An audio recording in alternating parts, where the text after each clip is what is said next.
sit with me as I do my intuitive writing session just before I start writing my book. I usually wake up at around 5 to 6 o'clock, usually 5, just before my son wakes up, just so I can do my creative things in the morning. To be fair, he does wake up at like 10.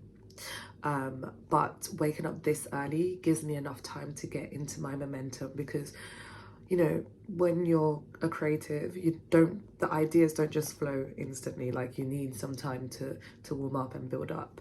And intuitive writing does it for me, actually. And this is something that I've had since I was young, where at the time I used to call it stream of consciousness, which is something that I learned in school. When if I just write a bunch of what feels like nonsense, because to be honest, when I read it back, it always feels like, oh my gosh, I said that? Like, how did I know to say that? Like, I feel so smart and stuff. But you're just allowing your unconscious mind, your subconscious mind, your higher self truly to just spiel on the paper. And sometimes, like, it's a bunch of nonsense. Like, you can tell the difference of like, okay, this is just me writing a whole bunch of nonsense, and other times it really feels like it's a teachable moment.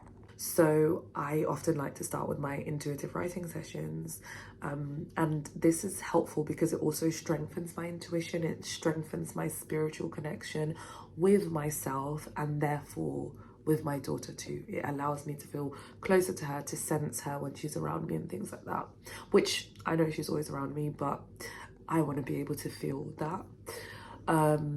Or at least notice it when it happens. Like, I know it won't be all the time, but maybe every now and then. And I like this routine that I'm setting up for myself, because it means that the start of my day, I get to do this, and I get to, you know, grow myself spiritually and feel like I'm opening that connection with my daughter, or strengthening that connection with my daughter. And then as a result, I am also, when my son wakes up, able to just be present with him, because I feel fulfilled in the sense of like, I feel like I've been looking after or connecting with my daughter.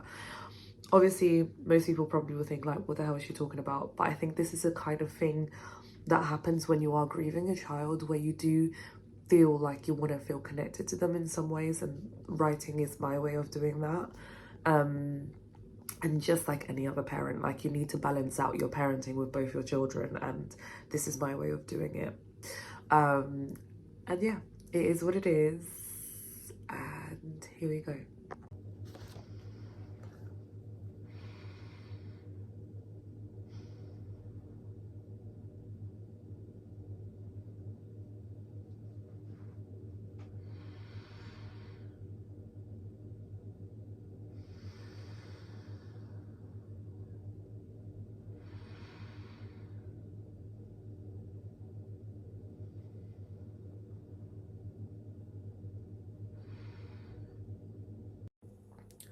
I was actually going to speed this part of the video up, but I thought, why not use this as an opportunity for you to sit down and write with me if you want.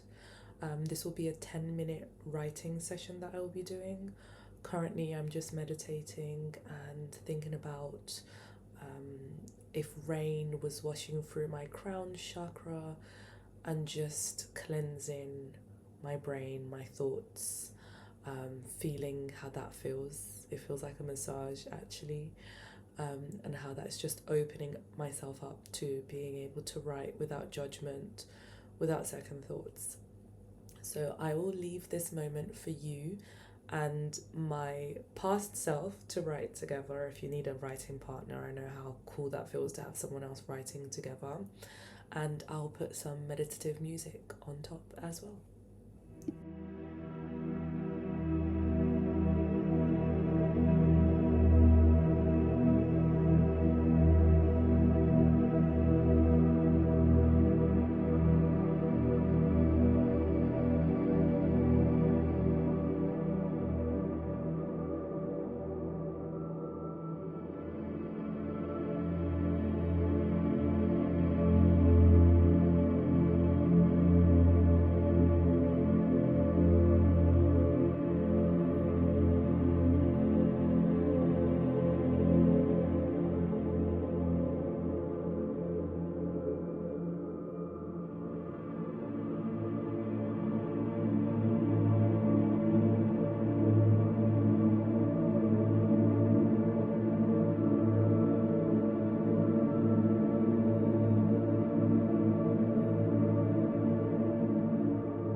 Okay, so that's my intuitive writing session done. I like to think about it as a bit of just a release, really and truly. I can't say that I'm going to read that back yet or at all, maybe one day, but that was needed. Also, it's important that the writing is done on pen, with a pen and paper or pencil, whatever, in a notebook, as opposed to writing onto a computer. Like, I feel like that kind of writing is the most rawest way. Obviously, like, writing in the computer is writing in the computer. Like, I know I'm gonna write my book on my laptop, but there's something about the physical contact of your hand on paper or a pen or whatever. You're exercising the arm. Like, there's a lot of different factors that come into play of how it connects with your body, and I think that that's part of the process that definitely shouldn't be missed, and that is also, yeah, something to think about. Before I start the writing, I do a quick meditation, and this is something that I've actually come across on YouTube, where someone was talking about sitting down and almost feeling like you've got a cloud above your head, and this cloud is raining on your head, like through your brain, through your scalp, head chakra, crown chakra. Why did I say scalp? And just washing away. And it feels very soothing, very massagey type vibes just before you write. And then just saying that you invite love as you write, joy, positive thoughts or positive feelings as you are writing. It would be lovely to hear if anyone else is doing this, has done this, is open to doing this. And do follow along, guys. Do subscribe, so we can stay connected, and you can see this journey of how this book unfolds.